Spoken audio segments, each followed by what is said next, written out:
segunda parte desta emissão aqui na antena da RFI. Em português, esta quinta-feira, temos a habitual rubrica de Vida em França, com Catarina Falcão, mas antes ouvimos o convidado Ligianjos. Convidado.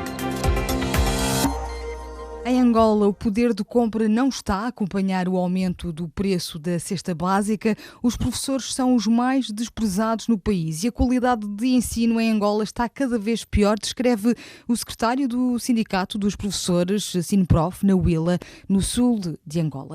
João Francisco lembra ainda que os professores reclamam salários dignos e denuncia o facto de ainda haver milhares de crianças no sul de Angola sem acesso ao sistema de ensino, que vivem nas ruas, que servem de força de trabalho barata e, por vezes, até mesmo de prostituição. Desde 2017 que o presidente João Lourenço toma o poder, que mostrou uma pequena abertura em termos de diálogo, havia uma nova perspectiva de vida também por parte dos professores, porque quando há um pequeno diálogo com as autoridades, significa que isso abre a esperança para a população no sentido de que alguma coisa vai mudar.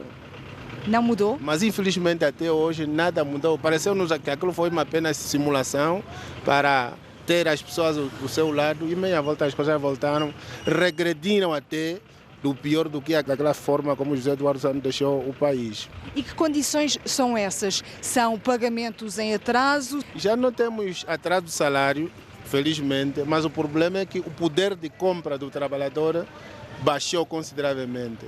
Hoje, o nosso problema é o custo de vida. Os professores passam mal, principalmente aqueles professores que trabalham na periferia. Nós temos professores que vivem aqui no Lubango, mas trabalham a 400 quilômetros nos municípios. E como é que fazem esses professores? Esses professores, para irem para lá, primeiro, acho que a jornalista, eu já tenho conhecimento que andou um pouco por essa província, sabe que a fome assola a nossa província de forma considerável, principalmente aqui a região sul. Agora, como é que os professores fazem?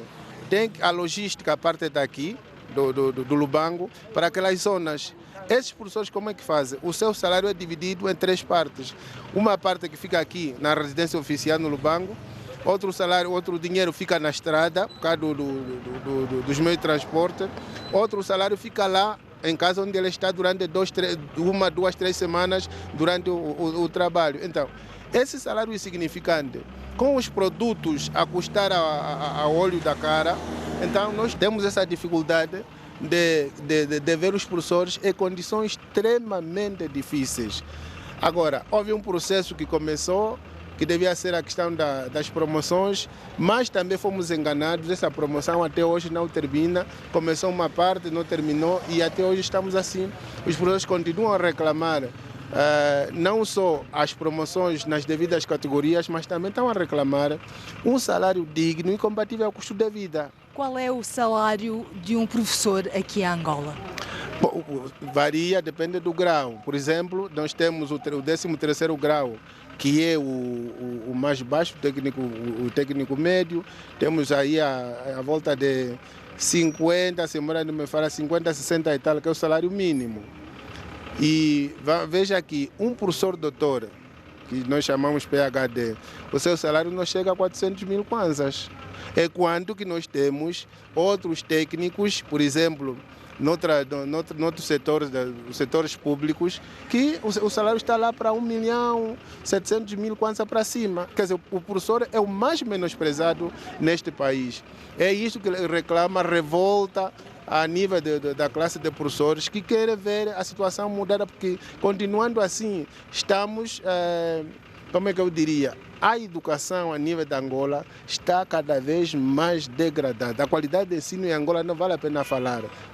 Além de que os alunos, para terem capacidade de acompanhar as aulas e de aprenderem, precisam de condições básicas, que é descansar, ter uma alimentação mínima necessária para ter energia para poder aprender. Ora, aqui no sul de Angola, muitos alunos com quem a RFI falou dizem-nos que é muito complicado. Há muitas crianças que estão na rua, não têm acesso à escola e estão fora do sistema porque não têm acesso à água, não podem tomar banho, não têm roupas, não têm alimentos e, portanto, são excluídos do acesso da instrução. Não é preciso fazer outra. Olha a tua atrás.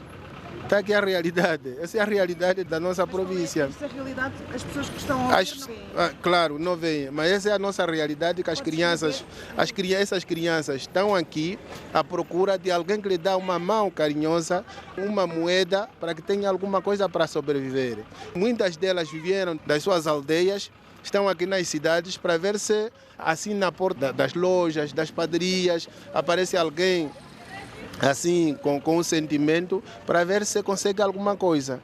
Temos também conhecimento que o senhor governador da província, o atual governador, fez uma ginástica para ver se consegue ter alguns lares de acolhimento a esses petizes. E consegue? Mas infelizmente não consegue porque o governo central não disponibiliza dinheiro suficiente para pôr em andamento esses projetos. Estamos a falar de uma realidade de milhares de crianças que estão na rua? São milhares de crianças que estão na rua. Muitas já estavam nas escolas, mas por causa da fome tiveram que abandonar as escolas para acompanhar as famílias para ver se consegue alguma coisa para a sobrevivência. Em muitos casos, também abandonaram as suas áreas de origem porque não tem água. A água aqui nessa região é escassa por causa de quase 2, 3 anos que as chuvas também são escassas. Então, isto criou muitos transtornos. Por outro lado, temos crianças que estudam ao ar livre, embaixo das árvores, onde as condições são precárias. Por causa das famílias pobres que nós temos, na sua maioria as famílias são pobres, que não conseguem dar agasalho a essas crianças, são crianças que vão para a escola em busca de conhecimento, mas vão buscar doença. Hoje, os problemas respiratórios agudos são o mês de maio, junho, julho. São os meses em que as temperaturas baixam e essas crianças são as mais vítimas. Se forem por exemplo, para os hospitais, que também muitos hospitais não têm medicamentos. Já visitamos hospitais, postos médicos que há 5 anos não recebem nem sequer um fármaco. Isso não é novidade, nós próprios visitamos essas instituições. Logo, encontramos essa dificuldade que essas crianças estão entregues à sua sorte. É importante uma intervenção. A comunidade internacional devia intervir junto ao governo angolano para chamar a atenção a esse lado de sensibilidade para essas crianças. Houve já entidades angolanas que chamaram o governo para decretar o estado de emergência para a região sul. O que nós vivemos nessa região sul é muito triste. Nós fizemos um roteiro, entramos pelo município do Ombancha, Xangongo, passamos pelo Mucope, saímos pelo Mulondo, Matala. O que vimos nesse intervalo é muito triste. Entramos pela Bibala, Lola, Ndindi, até Quilengues. A realidade que a gente viu aí das crianças é triste, é desoladora. É preciso uma intervenção, é preciso que os nossos governantes sejam mais sensíveis com essa população. Eu sinto muito porque quem vê é quem sente. Há coisa que dá lágrima no coração quando você vê a criança a passar por uma situação difícil. Quando vê um pai, o encarregado de educação, que não consegue dar ao seu filho, mas ele sabe que a morte está chegando cada dia que passa.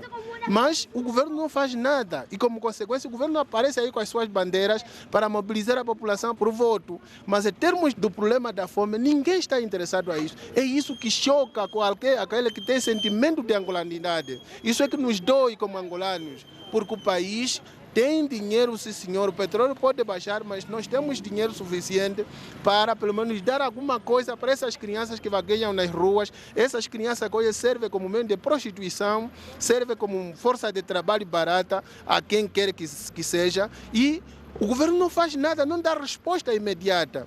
Eu digo isso porque em muitos casos, até a nível das províncias, a nível dos municípios, o governo central não disponibiliza dinheiro suficiente para pôr cabo a essas situações. Informações que nós temos é que o Ministério das Finanças tornou-se dono do nosso dinheiro, de tal forma que ele que dita as regras do jogo, como é que deve distribuir dinheiro para ali, para acolá, sem ter em conta a realidade exata de cada localidade. Isso fere a nossa mente como angolanos. João Francisco, secretário provincial do SINPROF, no Willa, o nosso convidado de hoje.